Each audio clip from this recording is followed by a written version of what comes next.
Diabetes ini kita panggil pembunuh dalam diam. Ya, secara genetiknya kalau mak ayah kita ataupun datuk nenek ada diabetes, risiko untuk kita mendapat diabetes tu tetap ada.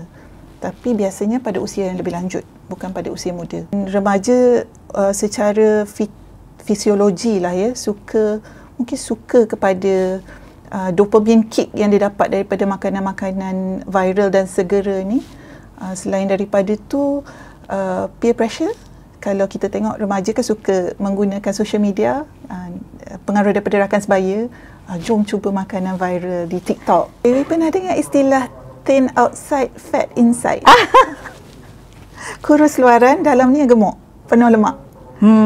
Jadi lemak dia tak disimpan di bawah kulit, lemak dia disimpan di dalam, di bawah organ. Bila ada simptom-simptom ini, mereka perlu sebenarnya mendapatkan nasihat kesihatan. Betul tak, doktor?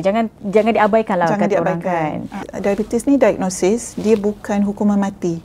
Jadi bila didiagnosis, dia boleh dirawat dan merawat pada peringkat awal lebih baik daripada kita biarkan dia sampai ke peringkat komplikasi. Saksikan Bicara Semasa siaran 16 Disember 2025, Selasa jam 11 pagi, hanya di Media Selangor.